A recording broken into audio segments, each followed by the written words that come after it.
은퇴하면 주식은 그만둬야 한다고 생각하십니까? 저도 그렇게 생각했습니다. 그런데 틀렸습니다. 아무것도 안 하고 안전하게 예금에만 묻어뒀더니 물가라는 도둑이 매달 조용히 제 통장을 털어갔습니다.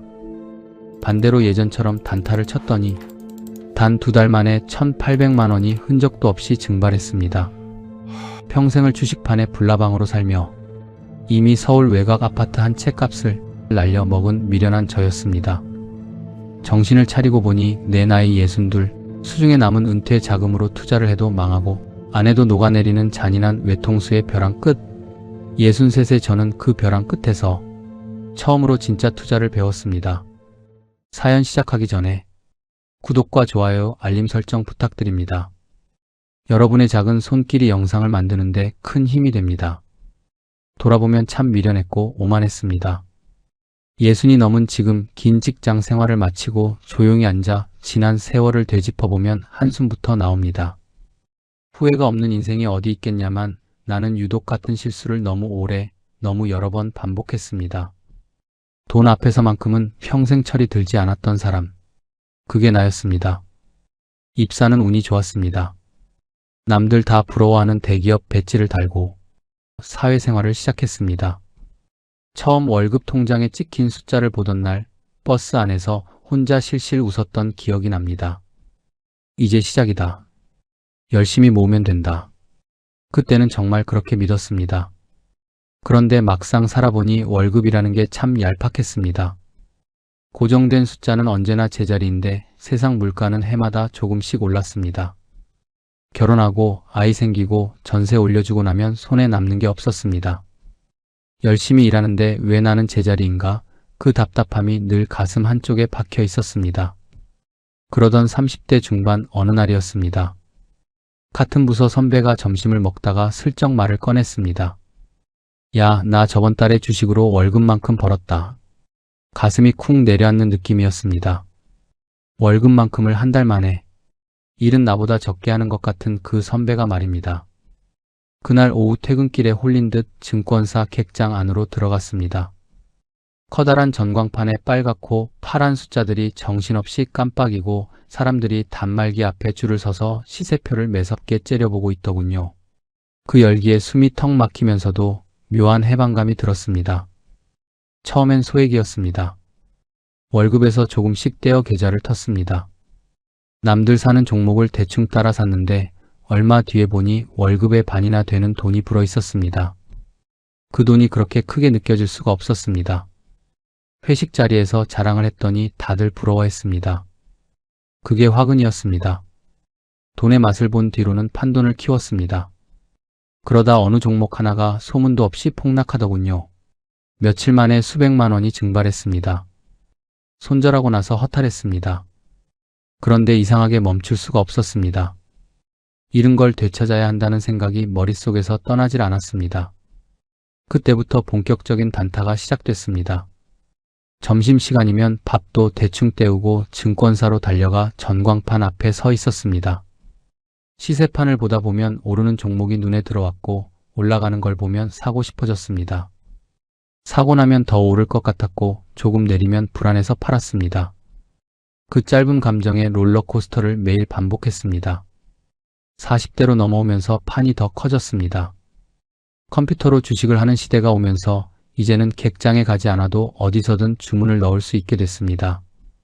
그게 나한테는 더 나쁜 일이었습니다. 언제 어디서든 차트를 볼 수 있게 되니까 머릿속에서 주식이 떠나질 않았습니다.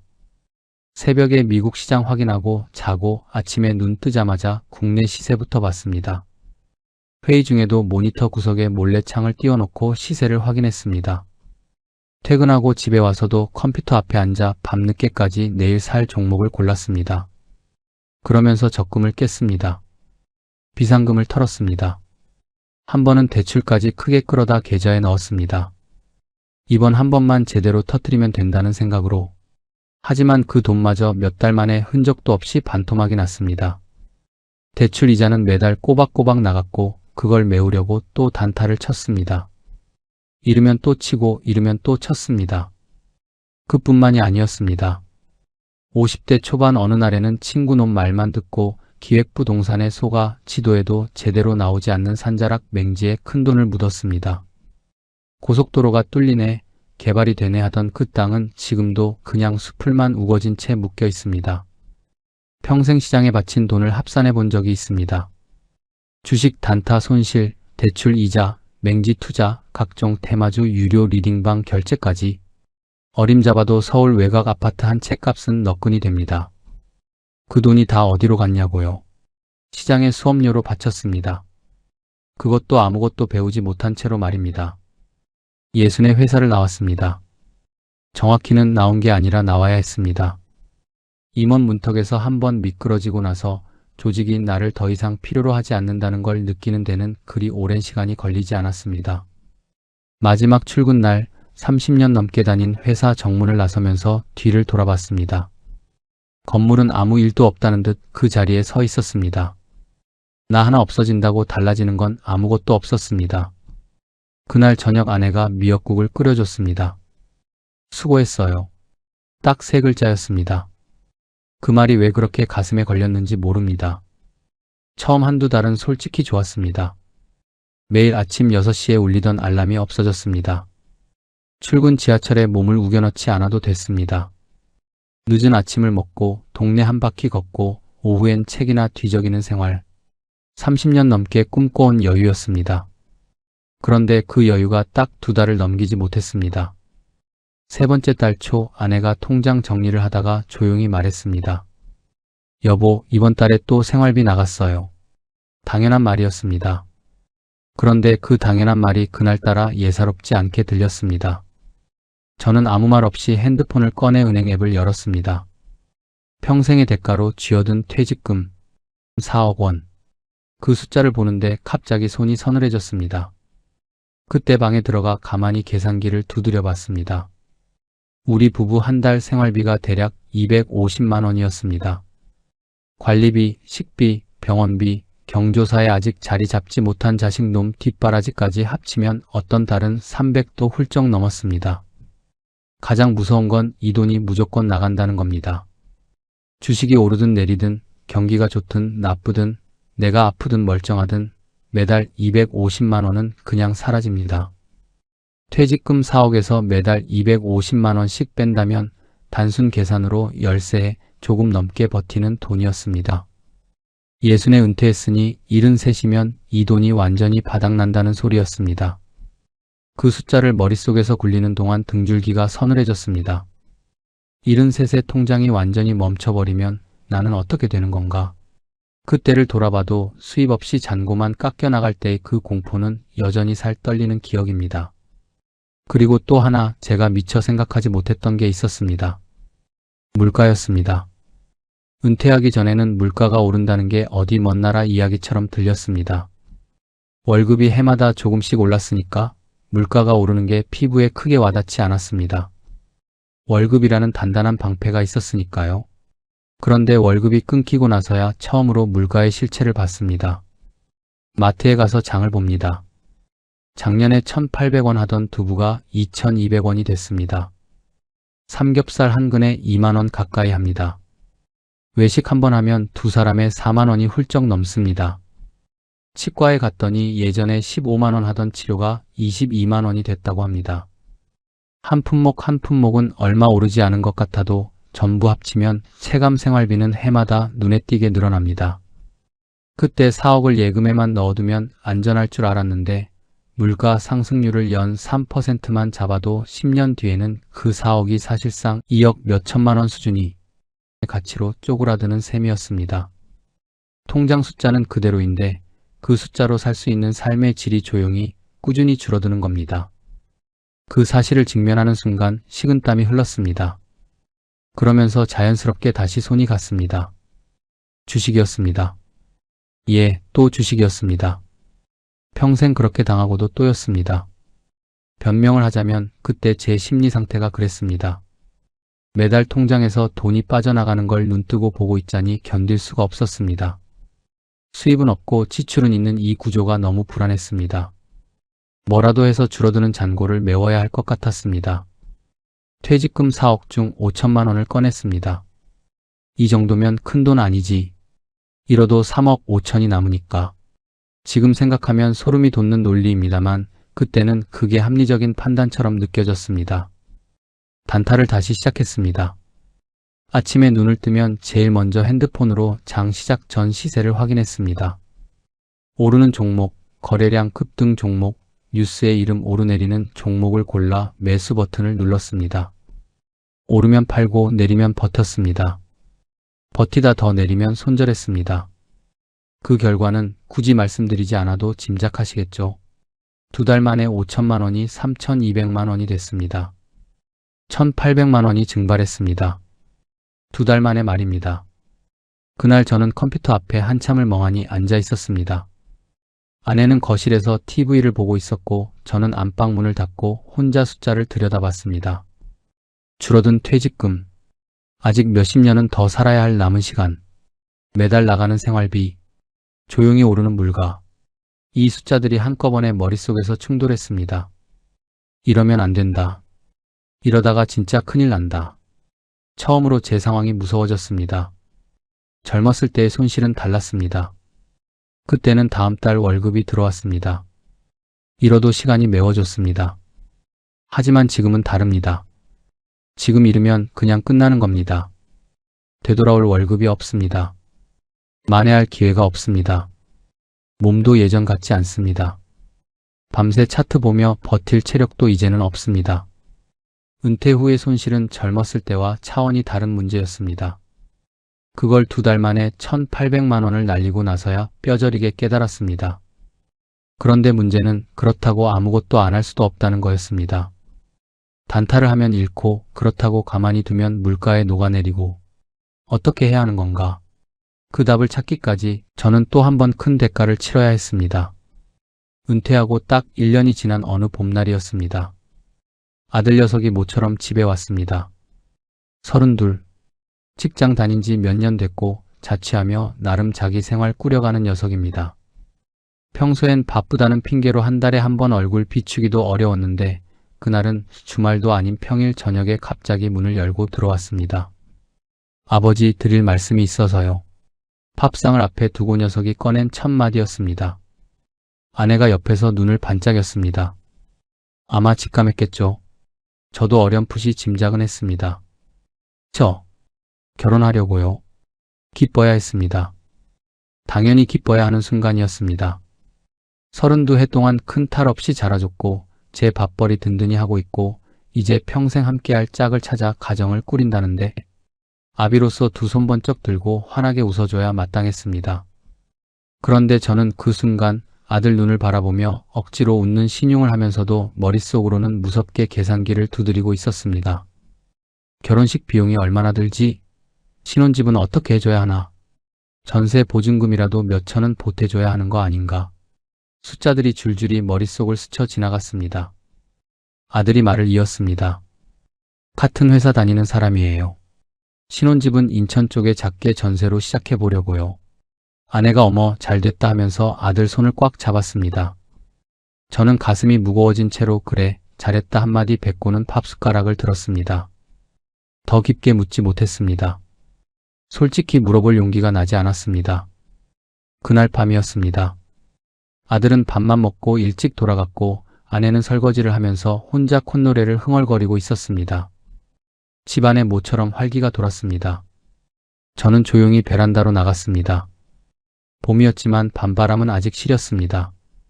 담배를 끊은 지는 10년도 더 됐는데 그날따라 이상하게 가슴이 답답해 한 대 피우고 싶더군요. 그냥 난간을 잡고 서서 컴컴한 아파트 단지를 내려다봤습니다. 머릿속이 지독하게 복잡했습니다. 내가 지금 아비로서 얘한테 뭘 해줄 수 있나?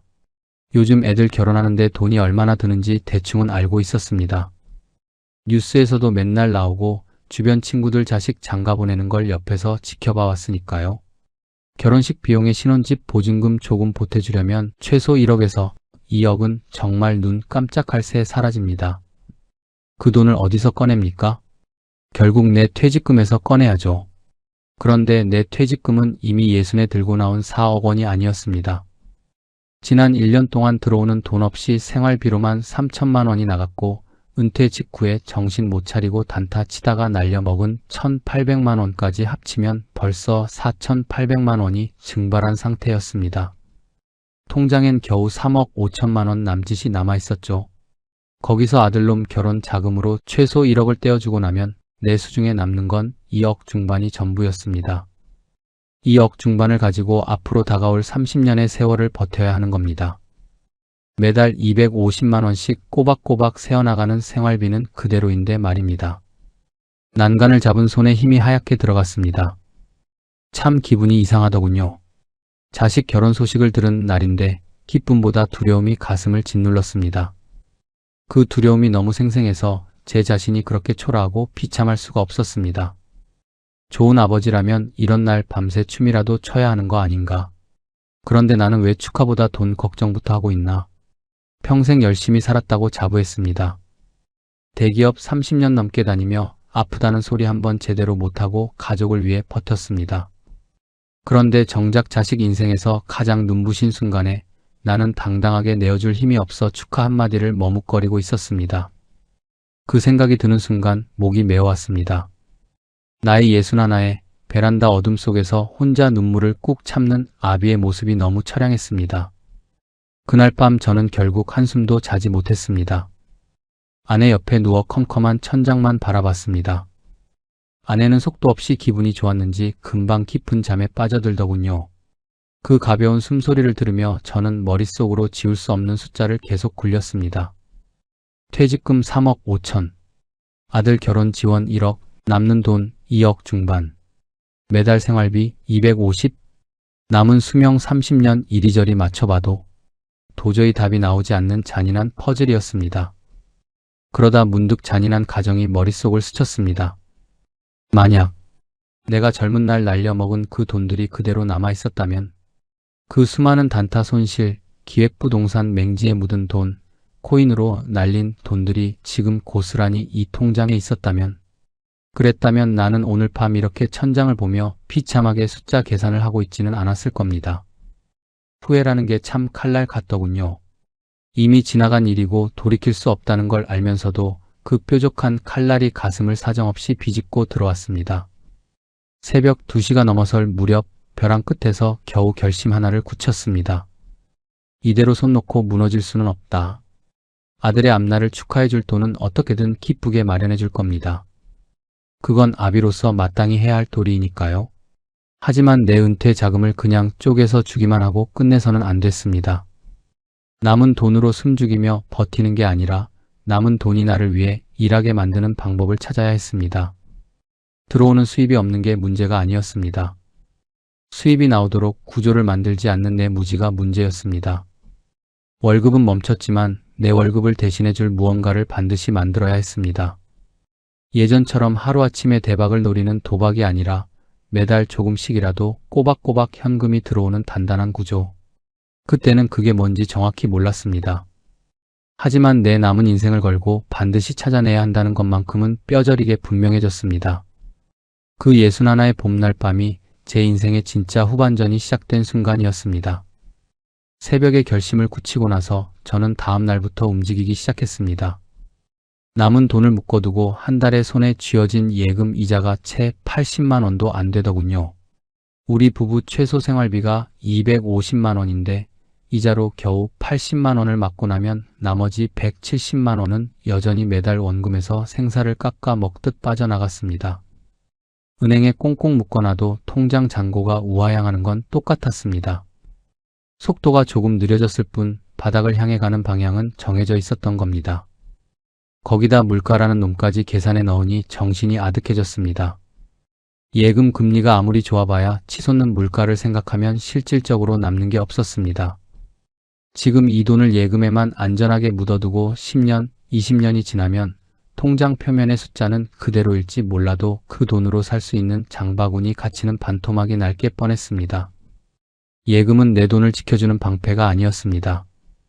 물가라는 눈에 보이지 않는 도둑이 매년, 매달 아무도 모르게 내 통장을 털어가고 있었던 겁니다.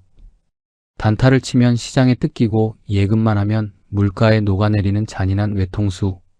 이 무서운 딜레마 앞에서 저는 비로소 은퇴자의 오만을 다 버리고 진짜 공부를 시작했습니다. 매일 도서관으로 출근 도장을 찍었습니다. 60 넘은 나이에 돋보기를 쓰고 공책을 펼쳐 적고 있으니 옆자리에 앉은 청년들이 힐끗 쳐다보기도 하더군요. 솔직히 처음엔 민망하고 창피했습니다. 하지만 이내 마음을 독하게 고쳐먹었습니다. 내 남은 30년 목숨줄이 걸린 공부인데 주책바가지 소리를 들은들 창피할 게 뭐가 있나. 유튜브에서 대박 종목을 찍어준다는 자극적인 가짜 전문가들을 싹 걸러내고 진짜 장기 투자를 말하는 책들을 파고들었습니다. 젊은 사람들에겐 상식일 주당 순이익이니 배당 수익률이니 하는 단어들이 처음엔 외계어처럼 낯설어 까만 종이에 하얗게 밤을 새우기도 했습니다. 치열하게 벽에 부딪히며 공부를 하면 할수록 지난날 내가 얼마나 무지했는지가 선명하게 드러나 얼굴이 화끈거렸습니다. 주식 단타를 평생 해왔으면서 정작 기업의 가치가 뭔지 몰랐습니다. 투자를 오래 했다고 생각했는데 알고 보니 저는 투자가 아니라 그냥 도박판에서 눈치껏 패를 골라왔던 불나방이었던 겁니다. 하지만 한편으로는 이상하게 후련했습니다. 내가 왜 평생 잃을 수밖에 없었는지 이제야 정답을 알 것 같았으니까요. 공부를 하며 깨달은 핵심은 단순했습니다. 문제는 주식이 아니라 내 도박 같은 방식이었습니다. 단타는 오늘 사서 내일 시세 차익을 먹으려는 홀짝 게임입니다. 정보도 자금도 없는 개인이 기관을 이길 수 없는 판이죠. 하지만 배당 투자는 전혀 다른 세상이었습니다. 주가가 오르든 내리든 기업이 장사를 잘해서 벌어들인 이익을 주주에게 월급처럼 나눠주는 구조였습니다. 하루 종일 모니터 앞에서 피를 말리지 않아도 되더군요. 여기에 미국 최우량 기업 500개에 한 번에 투자하는 인덱스 펀드라는 걸 알게 되니 눈앞의 안개가 걷히는 기분이었습니다. 장기적으로 보면 역사상 전 세계 경제는 온갖 위기를 겪으면서도 결국 우상향해 왔으니까요. 그러나 머리로 이해하는 것과 실제로 내 피 같은 돈을 다시 주식시장에 밀어넣는 건 전혀 다른 문제였습니다. 선뜻 손이 나가지 않았습니다. 또 잃으면 어쩌지? 내 나이에 또 실패하면 이젠 진짜 회복 불가능인데. 그 지독한 두려움이 매번 매수 버튼 앞에서 발목을 잡았습니다. 그때 제 자신에게 뼈아픈 질문 하나를 던졌습니다. 지금 나한테 진짜 더 무서운 게 뭔가? 잘못된 투자로 돈을 잃는 것도 두려웠지만 진짜 소름 끼치게 무서운 건 아무것도 안 한 채 물가라는 놈에게 내 노후 잔고가 조용히 녹아내리는 시한부 삶이었습니다. 눈에 보이는 손실은 피하기라도 하지 가만히 앉아서 물가에 갉아먹히는 건 매일 눈 뜨면 일어나는 잔인한 형벌이었습니다. 그 순간 두려움의 방향이 완전히 바뀌었습니다. 투자가 무서운 게 아니었습니다. 투자하지 않고 가만히 예금에만 묶어두는 것이 100배는 더 무서운 짓이었습니다. 은퇴 후의 주식 투자는 욕심이 아니라 늙어가는 내 돈의 생명력을 유지하기 위한 필수적인 생존 기술이었던 겁니다. 그날로 저는 생각을 바꿨습니다. 단타도 아니고 맹목적인 예금도 아닌 내 노후를 단단히 지키면서 물가를 이겨낼 진짜 판을 짜기로 했습니다. 숱한 고민과 시행착오 끝에 결국 저는 제 나이에 맞는 정답을 찾아냈습니다. 그리고 그 답은 생각보다 아주 명확하고 단순했습니다. 몇 달 동안 도서관을 찐방석 삼아 치열하게 공부하고 나서야 저는 드디어 제 나름의 생존 원칙을 세울 수 있었습니다. 거창한 공식이 있는 게 아니었습니다. 오히려 너무 단순해서 처음엔 이게 정말 맞나 싶을 정도였습니다. 하지만 그 단순한 원칙에 도달하기까지 저는 수십 권의 책을 찢듯 읽고 수백 개의 영상을 돌려보며 숱하게 길을 잃어야 했습니다. 내가 찾은 핵심은 딱 하나였습니다. 내 몸 대신 내 돈이 나를 위해 일하게 만들어라. 공부를 시작하면서 가장 먼저 머리를 한 대 맞은 것 같았던 깨달음은 젊은 사람들의 투자 방식을 내 노후 자금에 그대로 대입하면 안 된다는 것이었습니다. 젊은 사람들은 시간이 있습니다. 크게 잃어도 다시 벌 기회가 있고 반토막이 나도 10년, 20년을 버티면 시장이 회복해줍니다. 하지만 제 나이는 60입니다. 이제 나에게 시간은 무기가 아닙니다. 은퇴 후의 투자는 자산을 불리는 게 목적이 아니라 이미 모아놓은 돈을 철저하게 지키면서 그 돈이 스스로 매달 현금을 만들어내게 하는 게 목적이 되어야 했습니다. 시세가 얼마나 오르느냐가 아니라 내가 아무것도 안 해도 매달 월급처럼 돈이 들어오는 구조를 짜는 것. 그 관점의 전환이 제 인생 후반전의 가장 큰 공부였습니다. 하지만 머리로 원칙을 세웠다고 해서 내 오랜 불나방 버릇이 단번에 고쳐지는 건 아니었습니다. 책상을 펴고 앉아 통장 잔고를 들여다봤습니다. 화면에 찍힌 숫자는 3억 5천만 원. 이제 막 결혼하겠다고 선언한 아들놈의 얼굴이 아른거렸습니다. 실제 결혼식을 올리고 목돈이 빠져나가기까지 남은 시간은 고작 1년 남짓. 아비로서 보태줄 최소한의 결혼 자금 1억 원을 마음속으로 미리 떼어내고 나니 진짜 내 노후를 지킬 돈은 고작 2억 5천 뿐이었습니다. 1년 뒤면 아들 돈 1억이 빠져나간다. 남은 2억 5천으로 어떻게 앞으로 30년을 버티지? 마음이 급해지니 도서관에서 배운 평정심은 순식간에 날아가고 예전의 몹쓸 버릇이 또 고개를 들더군요. 유튜브를 켜니 연 배당 12% 확정, 당장 사야 할 고배당 주식 같은 자극적인 문구들이 눈을 사로잡았습니다. 저기다 돈을 넣어두면 1년 동안 이자라도 크게 불려서 아들 돈을 줄 수 있지 않을까? 하는 위험한 유혹이 밀려왔습니다. 마우스에 손을 올리고 매수 버튼을 누르려던 찰나 등줄기에 식은땀이 흘렀습니다. 정신 차려라. 왕년에 그러다가 서울 아파트 한 채 값을 날려먹고도 또 정신을 못 차렸냐. 내가 지금 하려는 건 또다시 시세판을 보며 도박을 하려는 거다. 간신히 손을 거두고 심호흡을 했습니다. 화려한 수익률 유혹에 흔들리는 건 아직도 내가 이해하지 못하는 도박을 하려는 증거였습니다. 시장이 아무리 폭락하고 뉴스가 시끄러워도 절대 내 노후가 흔들리지 않을 구조, 아들의 1년 뒤 결혼 자금도 안전하게 지키면서 내 생활비도 마르지 않는 진짜 지도가 필요했습니다. 뭉쳐있으면 그저 막막하고 두렵기만 하던 3억 5천만 원. 저는 그날 밤 1년 뒤라는 시한폭탄과 남은 30년의 노후를 동시에 방어하기 위해 내 소중한 은퇴 자금을 3개의 곳간으로 완전히 쪼개어 담기로 결단했습니다. 돈에게 제각각의 명확한 임무를 주는 진짜 투자의 시작이었습니다. 3개의 곳간. 거창한 이름이 아닙니다. 그냥 제가 편하게 붙인 이름입니다. 하지만 이 3개의 곳간을 만들고 나서 저는 처음으로 내 노후 자금이 제대로 된 자리를 찾았다는 느낌을 받았습니다. 곳간을 나누기 전까지는 3억 5천이라는 돈이 그냥 덩어리로만 보였습니다. 크다면 크고 작다면 작은 그냥 막연한 숫자였습니다. 그 돈을 어떻게 해야 할지 생각할 때마다 머릿속이 복잡하고 불안했습니다. 그런데 나눠놓고 나니 달랐습니다. 각각의 돈이 어디서 뭘 해야 하는지가 선명해졌습니다. 불안이 사라졌습니다. 아니, 정확히는 불안의 실체가 보이기 시작했고 그 실체를 하나씩 다룰 수 있게 됐습니다. 첫 번째 곳간은 1억 5천만 원이었습니다. 아들 결혼 자금 1억과 비상생활비 5천만 원을 합친 돈입니다. 이 돈의 임무는 딱 하나입니다. 절대 잃지 않는 것. 1년 안에 써야 할 돈, 갑자기 몸이 아파서 병원비가 나갈 돈, 예상치 못한 일이 생겼을 때 바로 꺼내 쓸 돈. 이 돈은 주식 근처에도 가면 안 됩니다. 시장이 갑자기 폭락했을 때 손실을 보고 억지로 팔아야 하는 최악의 상황을 막아야 하니까요. 그래서 이 돈은 그냥 예금과 단기 채권에 안전하게 묶어뒀습니다. 수익률은 포기했습니다. 대신 언제든 꺼낼 수 있는 안전함을 택했습니다. 처음엔 이 돈이 아무것도 안 하고 그냥 예금에 잠들어 있는 게 아깝게 느껴졌습니다. 이 돈도 굴리면 수익이 나는데.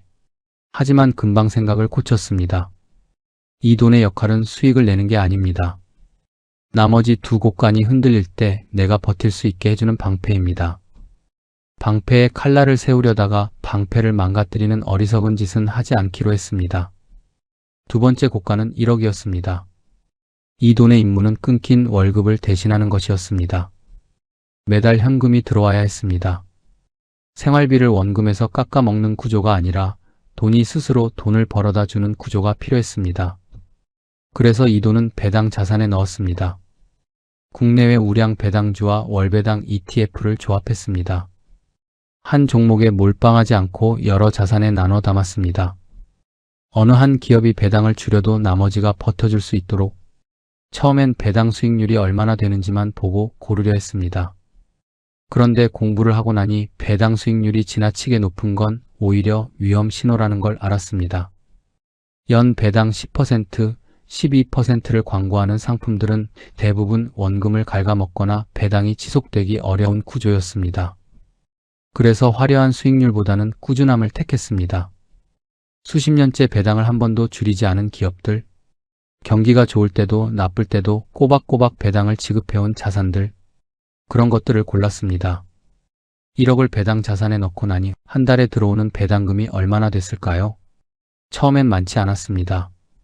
월 30만원에서 40만원 수준이었습니다. 생활비 250만원에 비하면 턱없이 부족한 돈이었습니다. 하지만 저는 그 돈을 쓰지 않았습니다. 들어온 배당금을 그대로 다시 같은 자산을 사는 데 썼습니다. 복리로 굴리는 겁니다. 배당금으로 자산을 더 사면 다음 달엔 조금 더 많은 배당이 들어옵니다.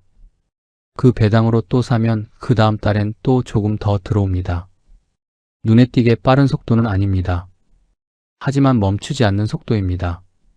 그리고 그 사실이 저한테는 어떤 화려한 수익률보다 마음을 편안하게 해줬습니다. 세 번째 고가는 나머지 1억이었습니다. 이 돈의 임무는 단 하나입니다. 물가를 이기는 것. 10년 뒤 제가 70이 넘었을 때를 위한 돈입니다. 당장 꺼내 쓸 일이 없습니다. 그러니 시장의 등락을 견디며 장기적으로 성장할 수 있는 곳에 넣어야 했습니다. 답은 미국 S&P 500 인덱스 펀드였습니다. 미국 최우량 기업 500개에 한 번에 투자하는 겁니다.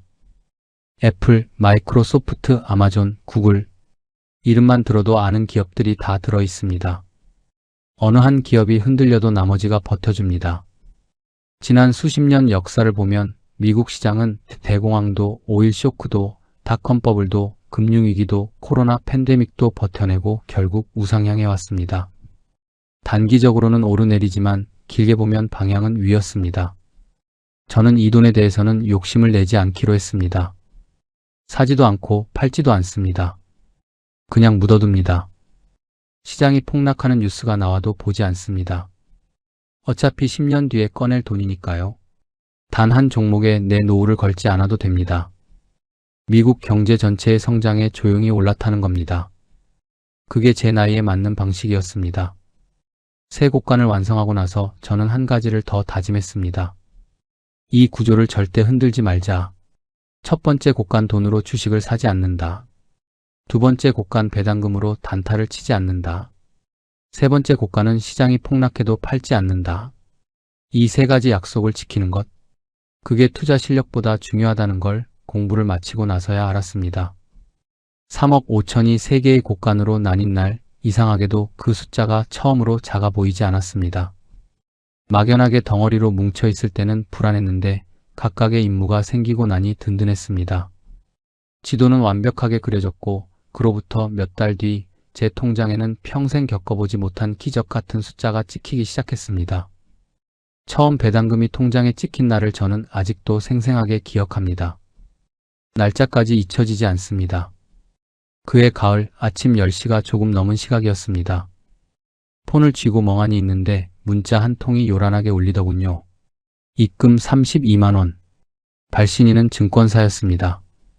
32만원. 솔직히 말하면 그리 큰 돈이 아닙니다.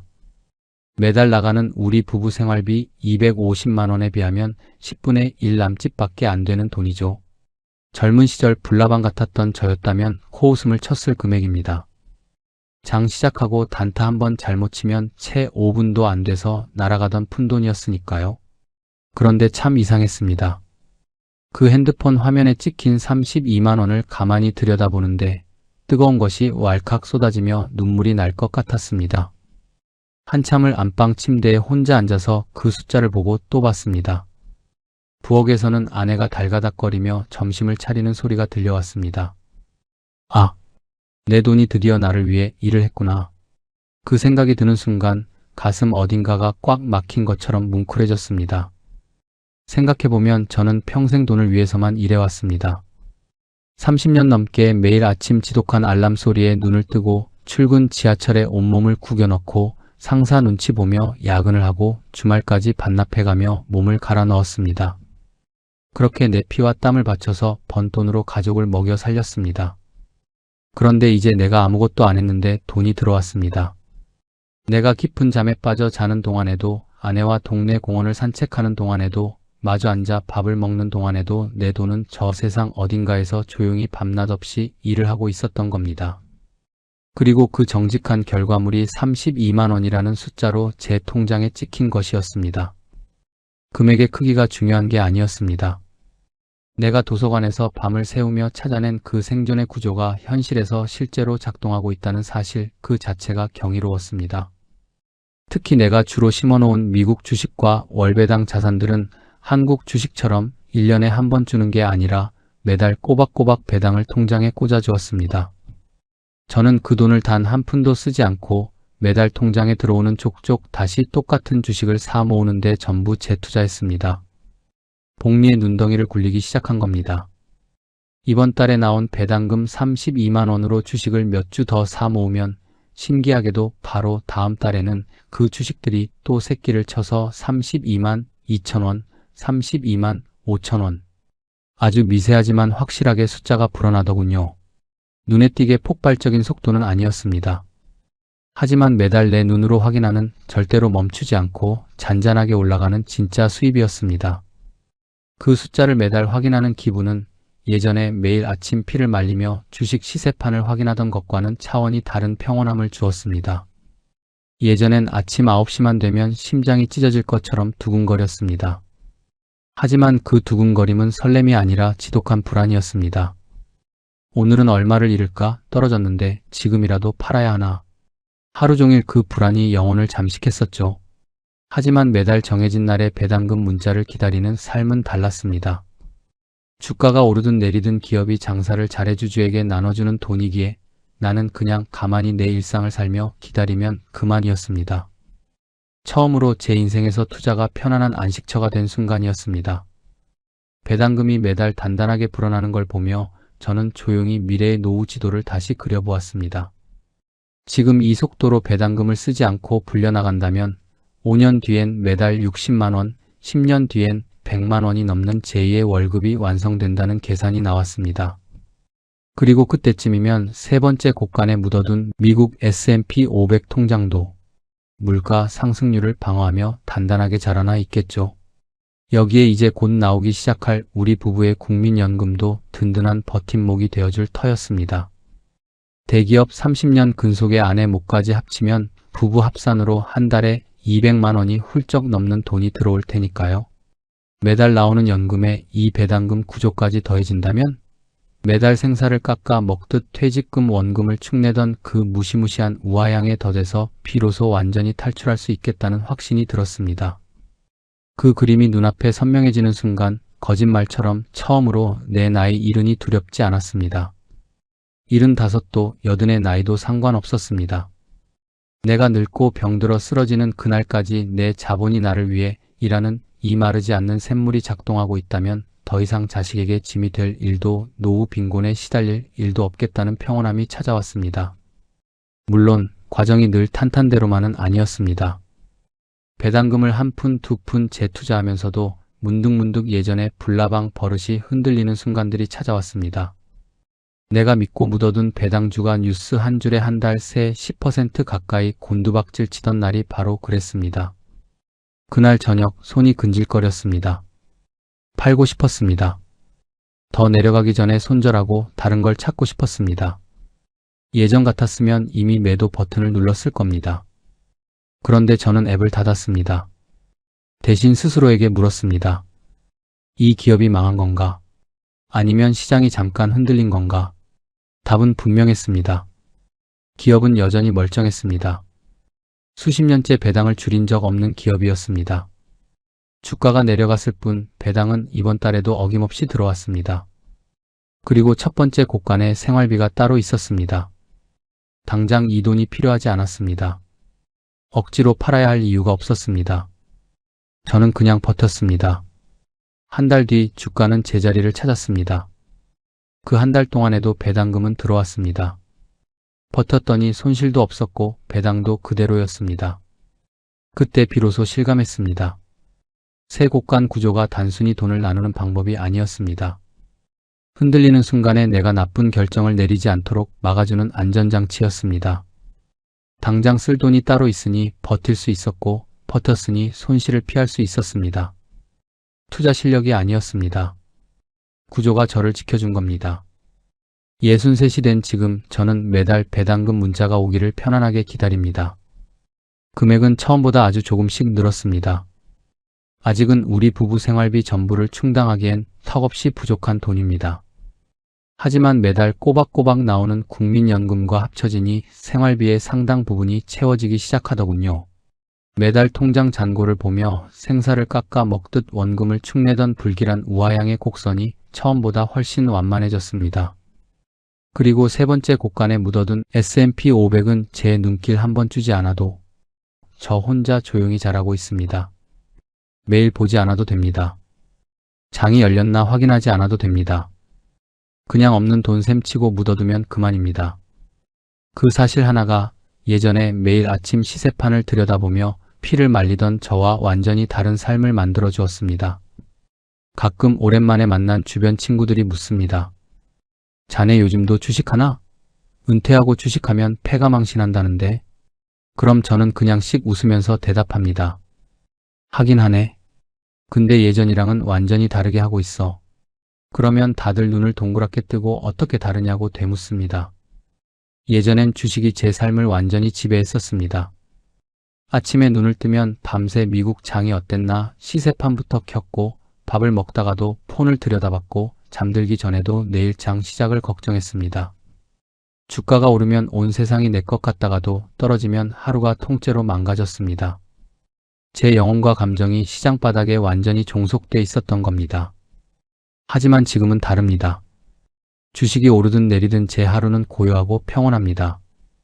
아침에 아내 손을 잡고 동네 한 바퀴 가볍게 걷고 낮에는 도서관에 가서 읽고 싶었던 책을 읽고 저녁엔 좋아하는 드라마를 봅니다. 시세판을 확인하는 일은 이제 거의 없습니다. 한 달에 몇 번 배당금 입금 문자가 오는 날에만 잠깐 통장을 열어볼 뿐입니다. 삶이 투자를 지배하는 게 아니라 투자가 내 평온한 삶을 뒤에서 단단하게 받쳐주는 구조가 된 것입니다. 돌아보면 제가 평생 주식을 하면서 틀렸던 건 매매 방법만이 아니었습니다. 애초에 목적부터가 틀려먹었던 겁니다. 저는 평생 주식으로 일확천금을 노리는 부자가 되려고만 했습니다. 대박을 터뜨려서 남들보다 더 많이 가지고 떵떵거리며 폼 잡고 싶었습니다.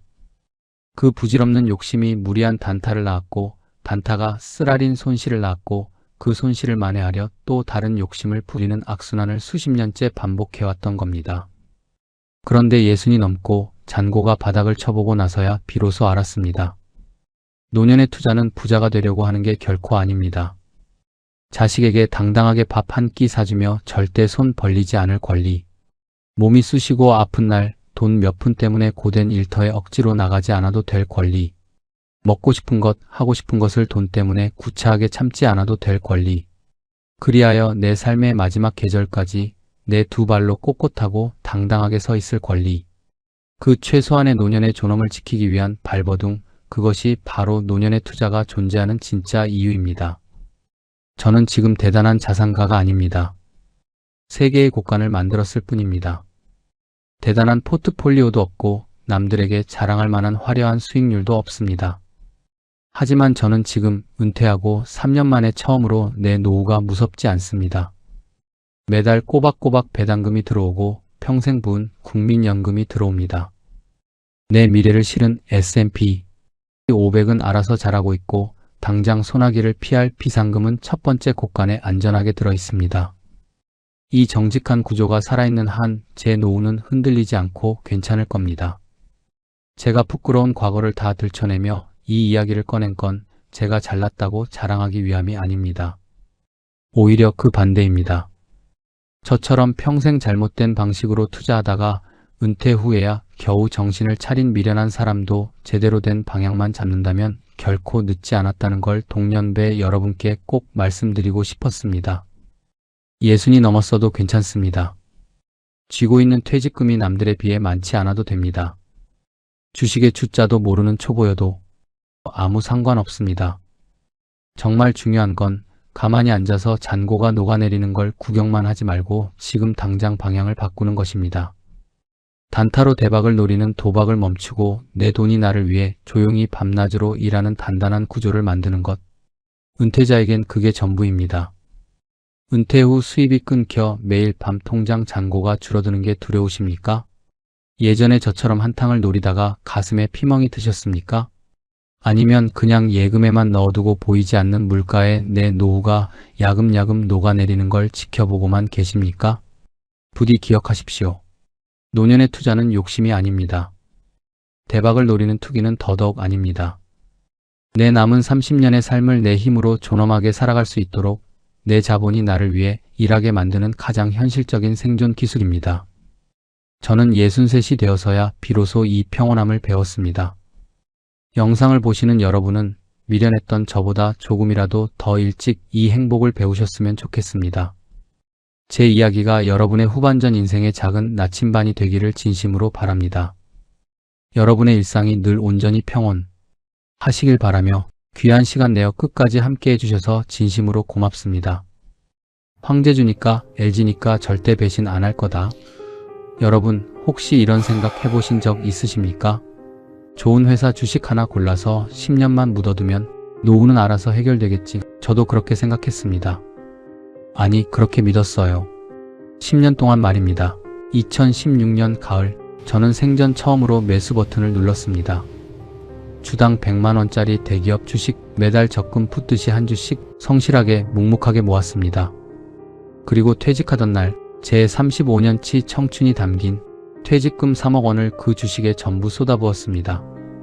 그때 주가는 역대 최고점을 향해 달리고 있었고 저는 제 노후의 성벽이 완성된 줄로만 알았습니다. 하지만 지금 그 주식의 가격은 25만 원입니다. 계좌에 남은 돈은 5천만 원이 채 안 됩니다. 10년을 공들인 투자가 어쩌다 제 인생을 송두리째 삼켜버린 재앙이 되었을까요?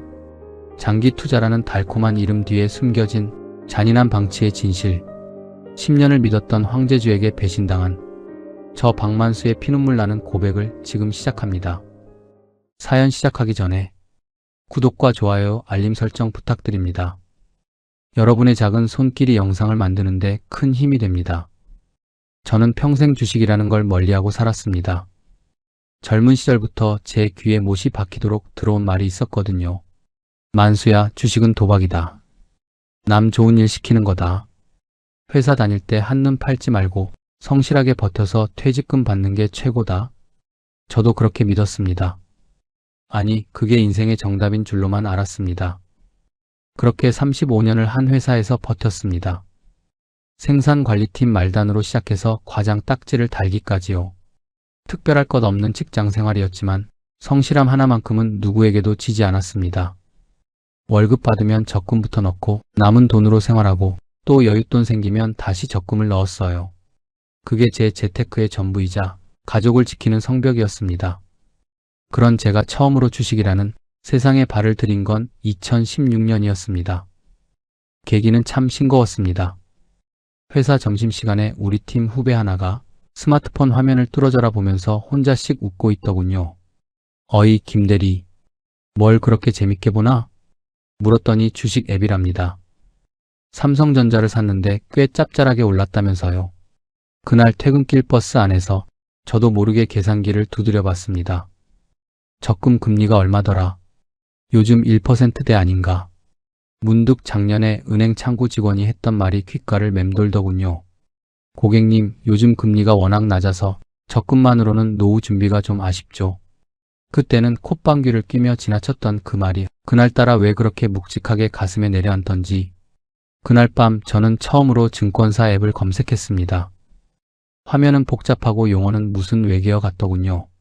한참을 끙끙대다가 결국 아들한테 전화를 걸었습니다. 야, 아빠가 주식 한번 해볼까 하는데 이거 어떻게 하는 거냐? 아들 녀석이 잠시 침묵하더니 웃더군요. 아버지가 주식을요? 뜬금없이요. 그냥 적금만 하기엔 금리가 너무 낮잖아. 위험한 거 아시죠? 잘못하면 원금도 날려요. 야, 이놈아, 내가 뭐 도박하려는 줄 아냐? 좋은 회사 골라서 오래 들고 가면 되는 거 아니냐? 결국 그 주 주말에 아들 집까지 찾아가서 계좌를 만들었습니다. 그런데 문제는 뭘 살 것인가였습니다. 저는 단단히 테마준이 하는 것들은 처음부터 쳐다보지도 않았습니다. 망할 것 같지 않은 회사, 이름만 대면 누구나 아는 회사. 제 기준은 오직 그거 하나였습니다. 삼성전자는 반도체 경기 탄다 하고 현대차는 자동차 산업이 변한다 하고 그렇게 며칠을 고심하다 제 눈에 들어온 이름이 있었습니다. LG생활건강. 샴푸, 치약, 화장품 같은 생활용품 회사였습니다.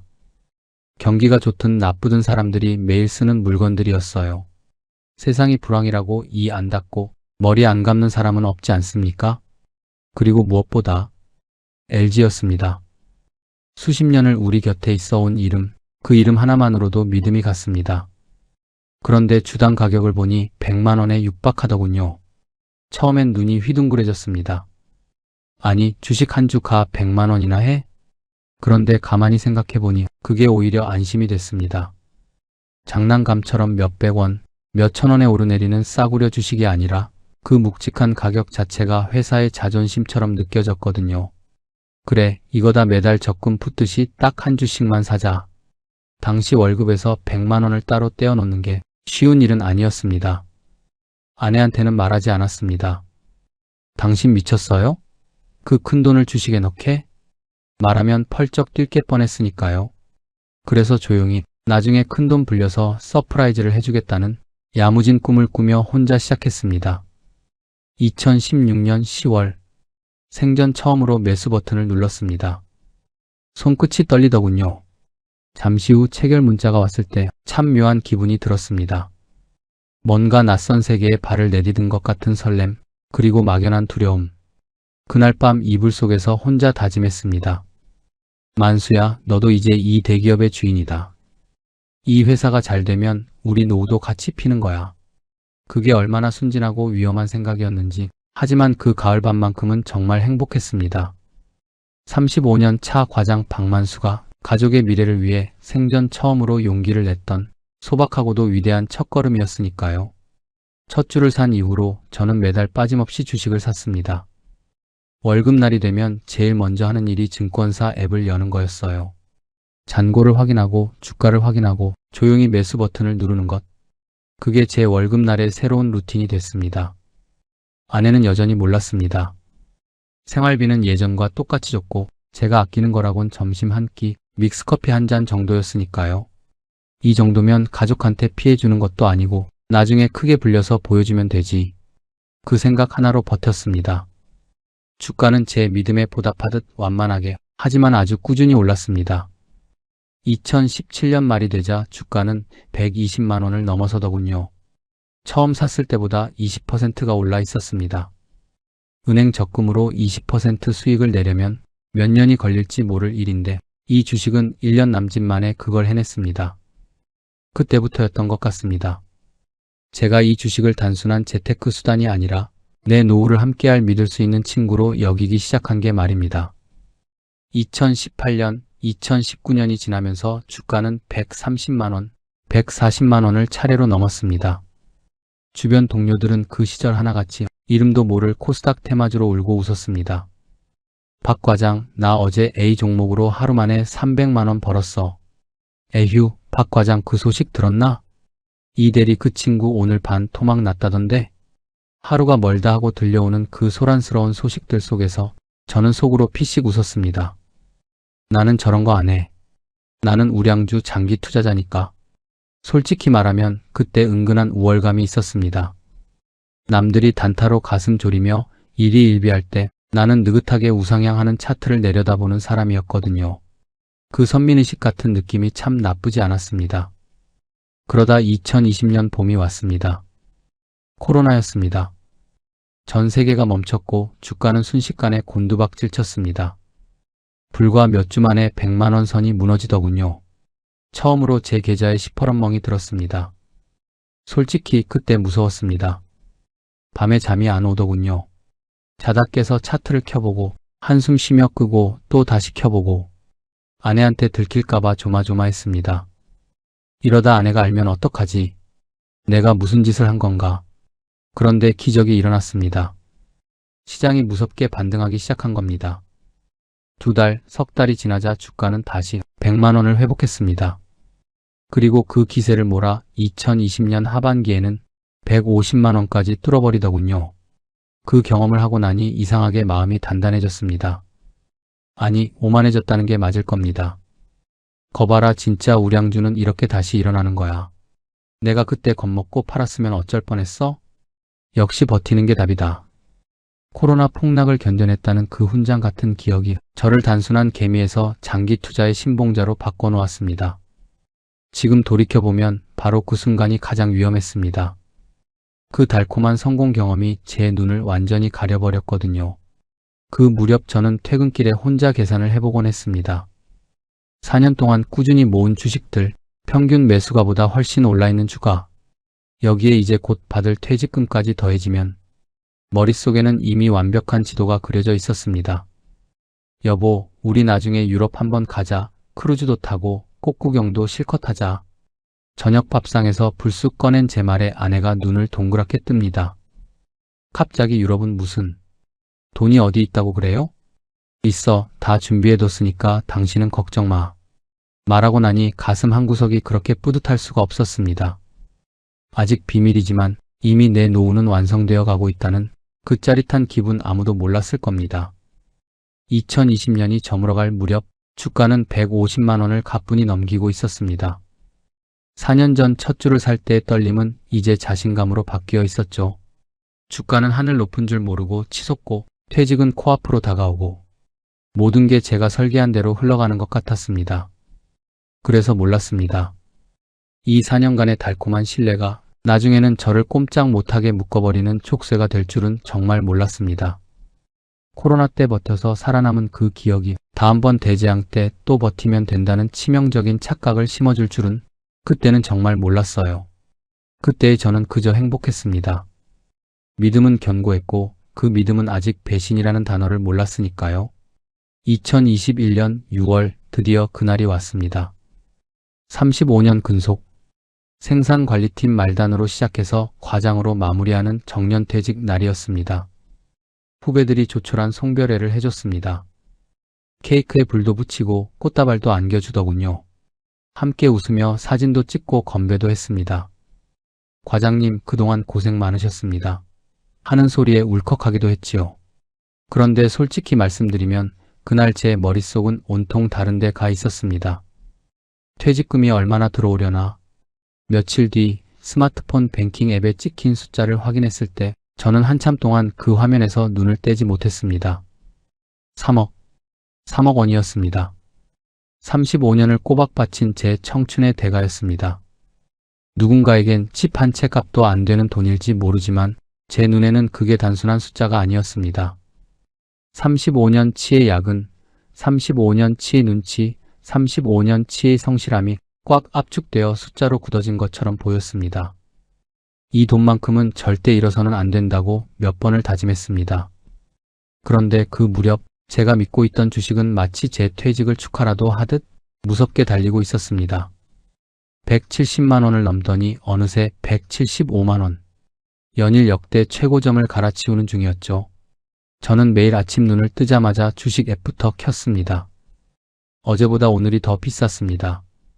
그때 제 안에서 뭔가 위험한 욕심이 꿈틀대기 시작했습니다. 이 3억을 어떻게 해야 하나? 처음엔 당연히 은행 예금이라고 생각했습니다. 3억이면 금리가 낮아도 이자가 꽤 나올 테니까요. 그런데 자꾸 마음 한구석이 간질거렸습니다.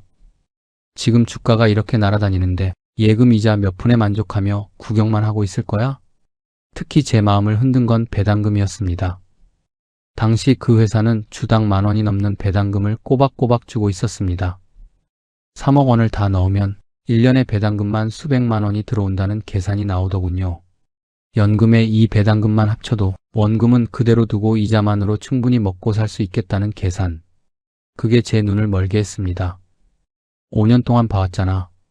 배당도 매년 늘려줬고 단 한 번도 나를 배신하지 않았어. 코로나 때도 100만 원까지 빠졌다가 결국 170만 원까지 올라준 놈이야. 이런 우량주가 또 어디 있어? 밤마다 그 생각이 머릿속을 뱅뱅 돌았습니다. 사실 분산 투자를 해야 한다는 걸 몰랐던 건 아닙니다. 언젠가 장남 녀석이 그런 말을 한 적이 있었거든요. 아버지, 아무리 좋은 주식이라도 한 종목에 몰빵하면 위험해요. 좀 나눠서 넣으세요. 그때 저는 속으로 코웃음을 쳤습니다. 야, 이놈아 아비가 무슨 이름도 없는 잡주 사는 줄 아냐? 이건 달라, 이건 황제주야. 그 오만한 자신감이 제 이성을 마비시키고 있었습니다. 결정을 내린 건 퇴직금이 들어오고 열흘쯤 지났을 때였습니다. 그날 저녁 저는 거실 소파에 앉아 꽤 오래 계산기를 두드렸습니다. 은행 금리, 그리고 꼬박꼬박 통장에 꽂힐 배당 수익, 거기다 앞으로 더 오를 주가 상승분까지. 생각하면 생각할수록 답은 하나로 모였습니다. 5년 동안 실적으로 증명된 종목이잖아. 이제 내 노후를 책임질 확실한 말에 전부 태워야지. 어차피 배당금만 받아도 은행 이자보다 훨씬 낮고 나중에 주가까지 오르면 이건 자식들한테 집 한 채씩 해줄 수도 있어. 저는 그날 밤 결심했습니다. 퇴직금 3억 원 전액을 이 주식에 넣기로요. 매수 버튼 위에 올린 손가락이 미세하게 떨렸습니다. 2016년 처음 한 주를 샀을 때와는 전혀 다른 떨림이었습니다. 그때는 설레는 떨림이었다면 이번에는 뭔가 묵직한 돌덩이가 가슴을 짓누르는 듯한 압박감이었습니다. 괜찮겠지? 지난 5년 동안 아무 일 없었잖아. 배당도 잘 나왔고 늘 좋았잖아. 그 말을 주문처럼 되뇌며 저는 매수 버튼을 눌렀습니다. 3억 원이라는 거금이 단 몇 초 만에 주식 수백 주로 변해 계좌에 담겼습니다. 지금 돌이켜보면 저는 5년이라는 시간이 만들어낸 지독한 착각 속에 살고 있었습니다. 매달 꾸준히 우상향했던 그 기억, 무서웠던 코로나 폭락도 순식간에 회복해버렸던 경험, 그리고 꼬박꼬박 통장에 찍히던 배당금의 맛, 그 달콤한 기억들이 제 눈을 가리고 귀를 막았습니다. 이 주식은 절대 나를 배신하지 않는다. 그 확신이 바로 독이 든 성배였습니다. 5년의 성공 경험이 오히려 제 냉정한 판단력을 앗아갔던 겁니다. 위험 신호를 감지해야 할 순간에 제 안의 공포 기제는 완전히 마비되어 있었습니다. 퇴직금 3억 원. 제 35년치 인생이 고스란히 담긴 그 돈이 그렇게 2021년 한여름밤에 한 종목으로 모두 빨려 들어갔습니다. 그리고 그것은 제 인생에서 가장 화려했지만 동시에 가장 비참한 실수의 시작이었습니다. 3억이라는 거금을 쏟아붓고 며칠이 지났습니다. 매수 버튼을 누를 때의 그 묵직한 압박감은 어느새 사라지고 제 눈앞에는 믿기지 않는 숫자들이 펼쳐지고 있었습니다. 178만 원. 제가 퇴직금을 넣고 나서 얼마 지나지 않아 핸드폰에 찍힌 숫자였습니다. 저는 한참 동안 스마트폰 화면을 들여다봤습니다. 좋은 의미로 정말 말이 나오지 않더군요. 제 계좌의 총 평가액이 생애 처음으로 그 숫자를 넘어섰을 때 저는 거실 소파에 앉아 조용히 주먹을 쥐었습니다. 만수야, 내가 결국 해냈구나. 그 생각이 가슴 안에서 뜨겁게 차올랐습니다. 2016년 벌벌 떠는 손으로 100만 원짜리 주식 한 주를 사던 그 소박했던 개미가 이제는 그 몇 배짜리 거대한 계좌를 굴리는 큰 손이 되어 있었습니다. 지난 10년의 인내가 35년의 성실함이 한꺼번에 보상받는 기분이었습니다. 그 즈음 저는 자신감이 넘쳤습니다. 아니, 솔직히 말씀드리면 아주 우쭐해 있었습니다. 주식 얘기만 나오면 목소리에 힘이 들어갔고 주변 사람들한테 한마디씩 가르치려 들지 않으면 도저히 직성이 풀리지 않았습니다. 하루는 장남한테 전화를 걸어 짐짓 엄한 목소리로 훈수를 뒀습니다. 야, 아빠 말 잘 들어라. 주식은 장기 투자가 정답이야. 어디 이름도 모르는 종목으로 단타 같은 거 하지 말고 아빠처럼 좋은 종목 딱 하나 골라서 10년만 묻어둬. 그게 진짜 투자고 그게 부자 되는 길이다. 장남이 네, 아버지. 대단하시네요. 하고 대답하는데 그게 그렇게 진심으로 들릴 수가 없었습니다. 차남한테도 비슷한 소리를 해댔죠. 너도 돈 모으려고만 하지 말고 주식을 해라. 단 좋은 회사를 오래 알겠냐? 마치 제가 대단한 투자 전문가라도 된 것처럼 떠들었습니다. 지금 돌이켜보면 정말 쥐구멍에라도 들어가고 싶을 만큼 얼굴이 화끈거립니다. 아무것도 모르던 하룻강아지가 호랑이 무서운 줄 모르고 지저댔던 꼴이었으니까요. 그날 저녁 저는 기분 좋게 아내에게 외식을 제안했습니다. 여보, 옷 갈아입어 동네 한우 집에 소고기 먹으러 가자. 갑자기 웬 소고기예요? 오늘 무슨 날이에요? 그냥 기분이 좋아서 그래. 당신 그동안 고생 많았잖아. 아내는 의아해하면서도 모처럼의 외식에 밝은 표정으로 따라 나섰습니다. 우리는 동네에서 꽤 비싸기로 소문난 한우 집에 가서 마블링이 화려한 등심을 시켰습니다. 고기가 석쇠 위에서 지글지글 익어가는 소리를 들으며 저는 겉으로는 태연한 척했지만 속으로는 끊임없이 웃고 있었습니다. 내가 해냈어. 당신 몰래 10년 동안 준비한 이 비밀 병기가 이제 결실을 맺고 있어. 그날 먹은 소고기는 제 인생에서 가장 달콤했습니다. 아니, 그렇게 느껴야만 했습니다. 고기를 한 점 입에 넣던 아내가 저를 빤히 보더니 한마디 하더군요. 여보, 요즘 무슨 좋은 일 있어요? 퇴직하고 나서 오히려 얼굴이 더 밝아진 것 같아. 이제 진짜 내 시간이 생기니까 그렇지. 그 말은 사실이었지만 전부는 아니었습니다. 제가 그렇게 당당하고 밝을 수 있었던 건 제 주머니 속에 든 그 든든한 황제주 계좌 덕분이었으니까요. 밥을 먹고 집으로 돌아오는 길, 시원한 밤바람을 맞으며 아내가 수줍게 물었습니다. 여보, 전에 했던 유럽 여행 얘기, 그거 진짜예요? 그럼 진짜지. 내가 빈말하는 거 봤어? 언제쯤 갈 수 있을까요? 한 2년에서 3년만 딱 기다려. 천천히 준비해서 가자고. 크루즈도 타고 당신 좋아하는 꽃 구경 원 없이 하게 해줄게. 아내의 환한 미소를 보며 저는 다짐했습니다. 이 사람한테 세상에서 제일 좋은 것들만 해줄 거야. 이제 진짜로 그럴 능력이 생겼으니까. 집에 돌아와 다시 앱을 열었습니다. 178만 4천 원, 역대 최고점이었습니다. 저는 그 찬란한 숫자를 보며 혼자 중얼거렸습니다. 역시 황제주야, 절대 나를 실망시키지 않는구나. 그런데 지금 와서 돌이켜보면 바로 그날이 끝이었습니다. 178만 4천 원. 그 숫자가 이 주식의 꼭대기였고 동시에 제 행복의 꼭대기이기도 했습니다. 저는 전혀 몰랐습니다. 주가가 역사적 정점을 찍던 그날, 제가 소고기를 먹으며 세상을 다 가진 듯 웃고 있던 그 순간이 사실은 가장 위험한 벼랑 끝이었다는 것을요. 오르막이 있으면 반드시 내리막이 있다는 그 당연한 이치를 황제주라 불리는 거대 기업도 시대의 흐름을 잘못 만나면 처참하게 무너질 수 있다는 것을 저는 그때 알지 못했습니다. 아니, 어쩌면 알고 싶지 않았던 것 같습니다. 제 눈앞의 숫자가 너무나 달콤했으니까요. 처음 이상함을 느낀 건 2022년 초였습니다. 178만 원이라는 말도 안 되는 숫자를 찍었던 주가가 슬금슬금 내려오기 시작하더군요. 178만 원이 170만 원이 되고 어느새 160만 원이 됐습니다. 처음엔 대수롭지 않게 넘겼습니다. 이 정도 조정은 항상 있었지. 100m 달리기 선수도 승고를 시간이 필요한 법인데 주식이라고 별 수 있겠나? 실제로 지난 5년이 그랬습니다.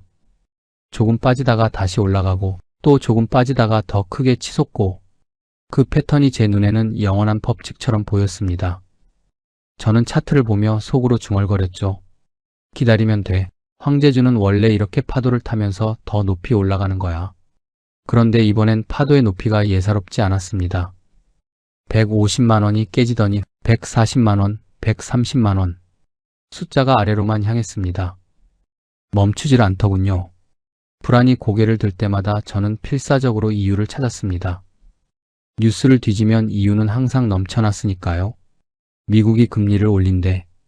러시아랑 우크라이나가 전쟁을 한대. 전 세계 시장이 다 빠지고 있잖아. 그 뉴스들이 오히려 저를 안심시켰습니다. 그래, 회사 문제가 아니라 외부 환경 때문이야. 이건 내가 어쩔 수 없는 거잖아. 외부 충격은 언제나 일시적이었고 결국은 다 회복됐어. 지난번 코로나 때도 그랬잖아. 그놈의 코로나. 그 시절의 성공 경험이 제 판단력을 완전히 흐려놓고 있었습니다. 그때도 전 세계가 당장 무너질 것처럼 난리를 쳤지만 결국 제 주식은 170만 원까지 올라주지 않았습니까? 저는 이번에도 그 기적이 반복될 거라 믿어 의심치 않았습니다. 아니, 믿어야만 했습니다. 퇴직금 3억 원이 거기 다 들어있었으니까요. 하지만 제가 보지 못한, 아니 보고 싶지 않았던 진실이 있었습니다. 코로나 때와 지금은 근본적으로 달랐습니다. 코로나는 세상이 잠시 멈췄던 외부 충격이었지만 지금은 달랐습니다. 70년 넘게 무너지지 않던 이 회사에 거대한 성벽의 균열이 생기고 있었던 겁니다. 중국 사람들은 이제 우리 화장품을 예전만큼 찾지 않았고 면세점은 텅 비어갔으며 젊은 사람들은 더 이상 후라는 이름을 고급스럽게 여기지 않았습니다. 단순한 파도가 아니라 거대한 조류 자체가 바뀌고 있다는 신호였습니다. 그걸 알아차렸어야 했습니다. 전문가들이 경고의 목소리를 낼 때 단 한 번이라도 귀를 기울였어야 했습니다. 하지만 저는 그러지 않았습니다. 아니, 그러고 싶지 않았습니다. 그 무렵 아내가 거실에서 가끔 물어왔습니다. 여보, 요즘 주식은 좀 어때요? 뉴스 보니까 시장이 안 좋다던데. 괜찮아, 그냥 조정이야. 주식이 원래 그래. 파도 치며 가는 거야. 당신은 신경 쓰지 마. 짧게 답하고 화제를 돌렸습니다. 아내가 더 묻지 않아서 다행이라고 생각하면서도 밤에 혼자 스마트폰을 열 때면 손끝이 파르르 떨렸습니다. 130만 원, 120만 원. 제 퇴직금 3억 원이 눈앞에서 녹아내리고 있었습니다. 인정하기가 죽기보다 싫었습니다. 지금 팔면 손해가 확정되는 거야. 여기서 팔면 내 인생 35년의 대가가 날아가는 거라고. 이 회사가 망할 리는 없잖아. 기다리면 반드시 돌아와. 그 생각이 저를 옥죄었습니다. 손절이라는 단어가 머릿속에 떠오를 때마다 저는 더 큰 소리로 제 안의 믿음을 외쳤습니다. 황제주는 절대 배신 안 해. 기다리면 내가 이겨. 주문처럼 반복하던 그 말이 저를 지켜준 게 아니라 사실은 저를 더 깊은 구덩이 속으로 밀어넣고 있었다는 걸. 그때는 정말 몰랐습니다. 하루는 장남 녀석이 조심스럽게 전화를 걸어왔습니다. 아버지, 그 주식 요즘 차트가 너무 안 좋더라고요. 비중이 너무 크신 것 같은데 지금이라도 좀 정리하시는 게 어때요? 야, 내가 주식을 뭘 알아? 아빠가 6년을 본 종목이야. 장기 투자가 뭔지도 모르면서 함부로 말하지 마라. 그래도 아버지, 한 종목에 그렇게 몰려있으면 대응이 안 돼요. 됐다니까. 아빠가 다 알아서 해. 끊어. 전화를 끊고 나서 가슴이 답답했습니다. 아들 말이 틀린 게 없다는 걸 제 이성도 알고 있었거든요. 하지만 인정하고 싶지 않았습니다. 그걸 인정하는 순간 제 모든 선택이 틀렸다는 걸 시인해야 하니까요. 퇴직금을 몰빵했던 그 밤의 결단이 인생 최악의 실수였다는 걸 받아들여야 하니까요. 그게 너무나 무거워 저는 차라리 눈을 감는 쪽을 택했습니다. 2022년이 저물어갈 무렵 주가는 100만 원 선에 아슬아슬하게 걸려 있었습니다. 처음 제가 이 주식을 샀던 그 시절의 가격, 그 선이 제 인생의 마지막 마지노선처럼 느껴졌습니다. 100만 원은 절대 안 깨지겠지. 대한민국 최고의 소비재 기업인데 세 자릿수 주가는 지켜주겠지. 여기서 다시 반등할 거야. 저는 그 100만 원이라는 숫자를 믿었습니다. 간절히 마치 구원줄이라도 되는 양 부여잡았습니다. 하지만 희망은 때로 인간에게 가장 잔인한 형태의 거짓말이 된다는 것을 저는 며칠 뒤에야 깨닫게 됩니다. 100만 원이라는 숫자가 무너진 날을 저는 아직도 생생하게 기억합니다. 그날 아침 평소처럼 앱을 열었는데 숫자가 97만 원을 가리키고 있었습니다. 눈을 의심했습니다. 화면을 껐다가 다시 켜봐도 숫자는 바뀌지 않았습니다. 97만 원. 저는 그 자리에서 한동안 움직이지 못했습니다. 부엌에서는 아내가 아침 준비를 하느라 분주했습니다. 그릇 부딪히는 소리, 보글보글 찌개 끓는 소리. 평소와 다름없는 평화로운 아침이었지요. 하지만 제 안에서는 거대한 성벽이 무너져 내리는 소리가 났습니다. 저에게 100만 원이라는 숫자는 단순한 주가가 아니었습니다. 그건 제가 2016년 처음 이 주식을 시작했을 때의 초심이자 10년 가까운 세월 동안 지켜온 마지막 보루였습니다. 이 정도면 바닥이겠지. 이 선만 지켜지면 언젠가 다시 170만 원까지 돌아갈 수 있을 거야. 그렇게 믿어왔던 마지막 희망의 끈이 툭 하고 끊겨버린 겁니다. 그날 아침 밥상에 앉았는데 밥이 도무지 넘어가질 않았습니다. 아내가 제 눈치를 보더니 조심스레 물었습니다. 여보, 어디 아파요? 얼굴이 왜 그래요? 아니, 그냥 입맛이 좀 없네. 더 말할 수가 없었습니다. 퇴직금 3억을 넣었다는 말도 못했는데 그 돈은 물론이고 지난 5년 동안 한 푼 두 푼 아껴서 모아온 적립식 투자금마저 이제 원금을 갉아먹기 시작했다는 사실을 어떻게 입 밖으로 내뱉겠습니까? 그날부터 제 일상이 송두리째 바뀌었습니다. 밤에 잠이 오질 않았습니다. 새벽 2시, 3시 어두운 방 안에서 눈이 번쩍 떠졌습니다. 가슴이 답답해서 천장을 바라보다가 아내 몰래 스마트폰을 들어 차트를 확인하는 게 지옥 같은 일과가 됐습니다. 90만 원, 85만 원, 80만 원. 볼 때마다 숫자는 달라져 있었습니다. 언제나 아래 방향으로만요. 다시 눈을 감으려 해도 그 파란 숫자들이 어둠 속에서 자꾸만 둥둥 떠다녔습니다. 머릿속에서 주파날이 자동으로 튀겨졌습니다. 내가 5년 동안 한 주씩 모았던 게 60주 정도. 퇴직금으로 산 게 수백 주. 전체 투자금이 4억 가까이 되는데 지금 얼마가 남은 건가? 얼마가 공중으로 날아간 건가? 계산하지 않으려 해도 1억, 2억. 제 35년의 세월이 연기처럼 사라지고 있었습니다. 아내한테는 끝내 말하지 못했습니다. 사실 정말 말하고 싶었습니다. 솔직하게 다 털어놓고 이 무거운 짐을 좀 나누고 싶었습니다. 혼자서 이 공포를 감당하기엔 제 어깨가 너무 작았거든요. 하지만 입이 떨어지지 않았습니다. 여보, 나 퇴직금 다 주식에 넣었는데 반토막 났어. 우리가 10년 동안 모은 돈도 이제 마이너스야. 그 말을 꺼내는 순간 아내의 얼굴이 어떻게 변할지 너무나 선명하게 그려졌습니다. 실망한 얼굴 아니, 평생 믿어온 남편이 노후를 통째로 날렸다는 사실에 무너져 내릴 그 얼굴을 참아 볼 자신이 없었습니다. 그래서 계속 속으로만 사겼습니다. 낮에는 아무렇지 않은 척 허 웃고 밤에는 몰래 화장실에 들어가 차트를 확인하면서요. 2024년이 되자 주가는 60만 원대로 내려앉았습니다. 3억 퇴직금은 이미 반토막이 났고 100만 원 위에서 샀던 5년치 적립 주식들도 이제는 처참한 손실을 기록하고 있었습니다. 그 즈음 장남 녀석이 집에 왔다가 제 표정을 보고 넌지시 물었습니다. 아버지, 요즘 많이 안 좋아 보여요. 혹시 주식 때문이에요? 아니야, 나이 드니까 기운이 좀 없네. 솔직히 말씀해 보세요. 제가 도와드릴 건 없어요? 됐다니까. 아빠 걱정 말고 너희나 잘 살아. 아들을 돌려보내고 나서 한참을 소파에 멍하니 앉아 있었습니다. 창밖에 해가 뉘엿뉘엿 지고 있더군요. 어두워지는 거실 하늘을 보면서 처음으로 제 안에서 이런 질문이 터져 나왔습니다. 만수야, 너 도대체 뭘 한 거냐? 변명이나 합리화가 들어설 자리는 없었습니다. 그냥 그 질문 하나만 가슴을 쳤습니다. 그 무렵부터 유럽 여행 얘기는 더 이상 꺼내지 않았습니다.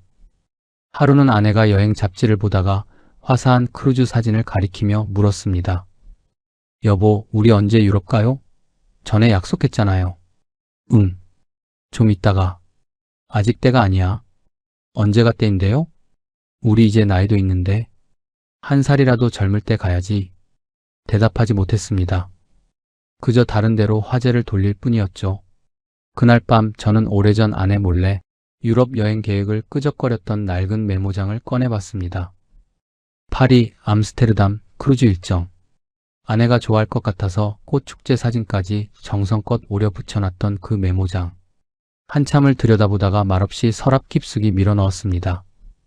손절을 해야 한다는 건 머리로는 알았습니다. 이미 늦었지만 지금이라도 남은 거라도 지켜야 한다는 걸 왜 몰랐겠습니까? 하지만 손이 움직이지 않았습니다. 팔아버리는 순간 이 모든 비극이 현실이 되어버리니까요. 4억 가까이 넣었던 게 절반도 안 남았다는 사실을 확정하는 게 너무나 무서웠습니다. 그래서 계속 들고만 있었습니다. 혹시나 하는 마음으로 기적 같은 반등이 오지 않을까 하는 미련으로요. 그 기다림이 얼마나 잔인한 시간이었는지, 그 시간 동안 얼마나 많은 소중한 것들이 조용히 죽어갔는지 그때 저는 알지 못했습니다. 아니, 저에게는 아직 더 잃을 것들이 남아있다는 것을 꿈에도 몰랐습니다. 2026년 봄입니다. 남들은 꽃구경이다 뭐다 들떠있는 이 계절이 저에게는 그 어느 때보다 시리고 춥습니다. 저는 오늘도 습관처럼 아침 일찍 앱을 열었습니다. 아니, 이제는 습관이라기보다 매일 아침 거행하는 형벌 같은 일과입니다. 25만 원. 한때 178만 4천 원이라는 찬란한 왕관을 썼던 주가가 이제는 25만 원이라는 초라한 숫자로 저를 내려다보고 있습니다. 10년 전 제가 이 주식을 처음 샀던 그날보다도 훨씬 아래입니다. 그때 100만 원 가까이 주고 샀던 녀석이 10년이 지난 지금 고작 25만 원이라니요. 계좌에 남은 총 평가액은 이제 5천만 원도 채 되지 않습니다. 한때 4억에 육박했던 제 노후 자금이 35년 직장 생활의 훈장이었던 퇴직금이 그렇게 연기처럼 사라졌습니다. 저는 그 숫자를 보면서 한참 동안 아무런 생각도 할 수 없었습니다. 분노도 슬픔도 허탈함도 아니었습니다. 그저 멍했습니다. 너무 오래, 너무 세게 얻어맞다 보면 아픔조차 느끼지 못하게 되는 것처럼 말입니다. 그날 아침 저는 결국 아내에게 모든 것을 털어놨습니다. 더 이상 숨길 힘도 없었고 숨긴다고 달라질 것도 없었습니다. 여보, 나 당신한테 할 말이 있어. 부엌에서 설거지를 하던 아내가 고개를 돌렸습니다. 제 텅 빈 표정을 보더니 젖은 손을 앞치마에 대충 닦고 식탁에 마주 앉더군요. 저는 2016년 가을부터 시작된 제 10년의 기록을 하나도 빠짐없이 얘기했습니다. 매달 한 주씩 몰래 모아온 것, 5년 전 퇴직금 3억을 한꺼번에 쏟아부은 것, 그리고 지금 그 돈이 5천만 원도 남지 않았다는 사실까지. 아내는 제 말을 가로막지 않았습니다. 그저 끝까지 듣고만 있었습니다. 말을 다 마친 저는 차마 고개를 들지 못한 채 식탁만 내려다봤습니다. 아내의 비명이나 불호령이 차라리 나을 것 같았습니다. 주식 좀 한다는 건 알았어요. 근데 퇴직금까지 다 넣은 줄은 몰랐네. 아내의 목소리가 가늘게 떨렸습니다. 그 큰 돈을 어떻게 나한테 말 한마디 없이. 미안해, 정말 미안해. 미안하다고요? 이제 우리 어떻게 살아요? 5천만 원으로 우리 노후를 어떻게 버티라고요? 아내가 식탁을 짚고 일어섰습니다. 눈물이 그렁그렁 맺힌 채 저를 바라보는 그 눈빛에는 원망과 절망이 뒤섞여 있었습니다. 아내는 그대로 안방으로 들어가 문을 닫아버렸습니다.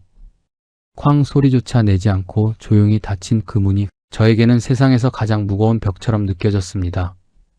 한참 뒤에 아내가 방에서 나왔습니다. 눈이 퉁퉁 부어있더군요. 아내는 아무 말 없이 부엌으로 가서 물 한 잔을 떠와 제 앞에 놓았습니다. 그리고 다시 식탁에 앉아 낮게 물었습니다. 우리 이제 진짜 어떻게 살아요? 이번에는 화가 아니었습니다. 정말로 막막해서 던지는 질문이었습니다. 저는 천천히, 아주 천천히 대답했습니다. 이제 우리에게 남은 건 국민연금뿐이라고. 한 달에 들어오는 그 몇십만 원으로 살림을 줄이고 살아야 한다고. 유럽 여행도 크루즈도 화려한 노후도 이제는 없다고 말입니다. 아내가 창밖을 멍하니 바라봤습니다. 한동안 거실에는 숨소리조차 들리지 않는 무거운 침묵만이 흘렀습니다. 그날 오후 저는 서랍 깊숙이 넣어두었던 그 낡은 메모장을 꺼냈습니다. 파리, 암스테르담. 아내가 좋아할 것 같아 정성껏 오려붙였던 꽃 사진들. 저는 그걸 아내에게 내밀었습니다. 이거 당신 몰래 준비했던 거야. 당신이랑 꼭 같이 가고 싶었는데. 아내가 메모장을 받아들고 한 장 한 장 넘겼습니다. 한참을 보더니 조용히 내려놓더군요. 이런 생각을 하고 있었구나, 바보같이. 화를 냈으면 차라리 나았을 텐데. 아내의 그 낮은 목소리가 제 심장을 더 아프게 후벼 팠습니다. 저녁이 되자 아내가 평소처럼 밥을 차렸습니다. 찌개 하나에 나물 몇 가지뿐인 소박한 밥상이었습니다. 몇 년 전 178만 원이라는 숫자에 취해 먹었던 그 달콤했던 한우 등심과는 비교할 수도 없는 초라한 차림이었지요. 그런데 이상하게도 그 거친 밥이 목구멍으로 넘어갔습니다. 아무 맛도 느껴지지 않았지만 살기 위해 꾸역꾸역 씹어 넘겼습니다. 한참 밥을 먹던 아내가 혼잣말처럼 한마디 했습니다. 그래도 우리 건강하잖아요. 그걸로 됐어요. 저는 그 말에 차마 대답하지 못했습니다. 그저 고개만 숙인 채 찌개 국물을 삼켰습니다. 그게 저를 향한 위로인지 아니면 스스로를 향한 체념인지 알 수 없었습니다. 아마 둘 다였겠지요. 저는 이제야 압니다. 5천만 원. 그 초라한 숫자가 제 10년 투자의 성적표라는 것을요. 10년 전부터 아껴 모아온 제 정성과 35년 직장 생활의 고열이었던 퇴직금. 그 모든 것이 녹아내려 남은 잔해입니다. 178만 원에서 25만 원까지. 그 처참한 추락의 과정 어디쯤에서 저는 멈췄어야 했습니다. 깨달았어야 했고 자존심을 버리고 팔았어야 했습니다. 하지만 그러지 못했습니다. 비뚤어진 신뢰가 제 눈을 가렸고 과거의 성공 경험이 제 판단을 마비시켰으며 내 선택이 틀리지 않았음을 증명하고 싶었던 그 고집스러운 자존심이 마지막 탈출구마저 막아버렸습니다. 그리고 그 어리석은 대가를 이제 저와 제 아내가 온몸으로 치르고 있습니다. 텅 빈 계좌를 처음 마주했을 때 이상하게도 저는 울지 않았습니다. 이미 눈물이 다 말라버린 것인지 아니면 아내에게 고백하던 그 순간에 남은 눈물까지 다 쏟아낸 것인지 그냥 가만히 앉아 있었습니다.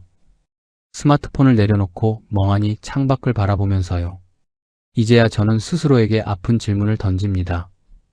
만수야, 너는 정말 투자를 한 거냐? 아니면 그저 방치를 한 거냐? 10년 동안 저는 이 주식을 굳게 믿었습니다. 그런데 지금 깨달았습니다. 그 믿음이 어느 순간부터인가 제 게으름과 무지를 가리는 핑계가 되어버렸다는 것을요. 좋은 회사니까 괜찮겠지. 황제주인데 설마 망하겠어? 언젠가는 돌아오겠지. 우량주 장기 투자인데 그냥 묻어두면 복리로 돌아올 거야. 그렇게 스스로를 달래며 저는 아무것도 하지 않았습니다. 세상이 천천히 하지만 확실하게 변해가는 그 긴 세월 동안 말입니다. 이 지옥 같은 10년이 저에게 남긴 것은 5천만 원이라는 초라한 잔고뿐만이 아니었습니다. 뼈를 깎는 3가지 교훈이 남았지요. 첫 번째, 기업의 이름값은 영원하지 않습니다. 제가 이 주식을 맹신했던 이유는 오직 하나, LG라는 이름이었습니다. 수십 년을 버텨온 대기업이니 절대 무너지지 않을 거라 믿었죠. 하지만 기업은 이름으로 먹고 사는 게 아닙니다. 시대에 맞는 경쟁력과 변화로 살아남는 생물 같은 존재였습니다. 중국 시장이 우리를 외면하고 젊은 세대의 취향이 바뀌고 있을 때 저는 LG라는 간판이 아니라 차갑게 식어가는 숫자와 시장의 경고를 봤어야 했습니다. 이름 뒤에 숨지 말고 변화의 민낯을 마주했어야 했습니다. 두 번째, 분산 없는 집중은 믿음이 아니라 도박입니다. 저는 제 35년의 고열인 퇴직금 전액을 한 바구니에 담았습니다. 아무리 좋은 회사라도 내 모든 인생을 한 곳에 거는 건 투자가 아닙니다. 그건 신념을 가장한 무모한 도박이었습니다. 바구니가 깨질 수도 있다는 사실을 저는 내 삶이 박살난 뒤에야 깨달았습니다. 세 번째, 팔 때의 기준이 없는 투자는 계획이 아닙니다. 저는 살 때는 기준이 명확했습니다. 좋은 회사, 장기 보유. 하지만 팔 때의 기준은 단 하나도 없었습니다. 얼마가 되면 이익을 실현하겠다거나 어떤 신호가 오면 과감히 손절하겠다는 약속이 없었죠. 기준이 없으니 감정에 휘둘렸습니다. 올라가면 더 오를까봐 못 팔고 떨어지면 아까워서 못 팔았습니다. 그렇게 제 자존심이 마지막 탈출구마저 봉쇄해버렸습니다. 10년을 믿었는데 그 믿음이 내 노후를 갉아먹었습니다. 이 말을 혼자 몇 번이나 되뇌었습니다. 그런데 이제는 생각이 조금 다릅니다. 믿음 자체가 죄는 아니었습니다. 점검하지 않는 맹목적인 믿음이 문제였습니다. 세상이 빛의 속도로 바뀌는데 제 판단은 10년 전 가을밤에 멈춰 있었습니다. 눈을 감은 채로 괜찮을 거야 라고 중얼거리는 것. 그건 투자가 아니라 방치였습니다. 이 영상을 보고 계신 여러분께 감히 드리고 싶은 말씀이 있습니다. 장기 투자는 분명 훌륭한 전략입니다. 하지만 장기 투자와 방치를 착각하지 마십시오. 오래 들고 가되 끊임없이 들여다보셔야 합니다. 내가 믿는 회사가 여전히 그 믿음을 받을 자격이 있는지, 세상이 흘러가는 방향과 내 소중한 돈이 같은 곳을 향하고 있는지 말입니다. 살 때 기준을 세우셨다면 팔 때의 기준도 미리 종이에 적어두십시오. 감정이 아니라 냉정한 숫자로 움직이는 것, 그것이 투자와 방치를 가르는 유일한 차이입니다. 저는 이제 65입니다. 다시 시작하기엔 조금 늦었을지도 모릅니다. 잃어버린 3억 원을 되찾을 방법도, 지나간 10년의 세월을 되돌릴 방법도 없습니다. 그 돈과 시간은 영원히 돌아오지 않겠지요. 하지만 한 가지는 할 수 있습니다. 제 부끄러운 실수가 여러분의 실수가 되지 않도록 하는 것, 제 아픈 사연이 여러분께 단 하나의 기준이라도 만들어 드릴 수 있다면 저는 그걸로 충분합니다. 부엌에서 아내가 나오는 소리가 들립니다. 여보, 차 한잔 할래요? 응, 그래. 짧은 대화였지만 속에 참 많은 것이 담겨 있었습니다. 저에 대한 미안함, 고마움, 그리고 이 모든 풍파 속에서도 여전히 제 곁에 있어 주겠다는 약속. 우리는 거실에 나란히 앉아 식어가는 찻잔을 마주했습니다. 창밖에는 어느새 봄꽃이 지고 있었습니다. 여러분, 매수 버튼을 누르기 전에 꼭 한 번만 스스로에게 물어보십시오. 나는 지금 투자를 하고 있는 건가? 아니면 방치를 하고 있는 건가? 지금까지 10년의 믿음 끝에 벼랑 끝에 선 사나이 박만수의 이야기였습니다. 제 이야기가 조금이나마 와닿으셨다면 구독과 좋아요 버튼으로 응원 부탁드립니다.